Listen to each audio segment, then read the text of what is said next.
Guys Radhe Radhe. Bhandir one में दर्शन करने के बाद फिर हम आ गए थे आज ऐसी जगह पर जहाँ पर स्वयं कृष्णा जी अपनी बांसुरी बजाया करते थे।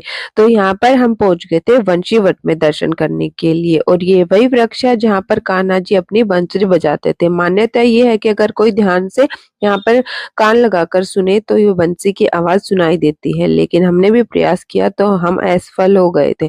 और यहाँ पर वानू बनानी थी रेत के अंदर अपना महल और यहाँ पे एक वानू के साथ दीदी थी, वो भी हेल्प करने लग गई थी। फिर यहाँ पर बैठ के हमने सोचा कि चाय पी लेते हैं, शाम का टाइम हो गया था तो यहाँ पर हमने बैठ के चाय पी। वानू ने अपने चिप्स खाए, विकास जी ने अपनी नमकीन खाए।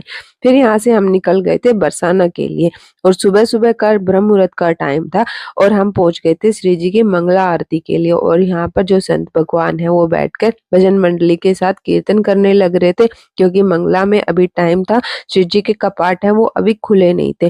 फिर कपाट खुल गए थे तो हमने मंदिर के अंदर जो है एंट्री ले ली थी कि मंगला में अभी टाइम था, श्रृंगार सेवा चल रही थी और भीड़ है वो लगातार बढ़ती ही जा रही थी। देखिए श्री जी का महल पूरा भर गया है भक्तजनों से।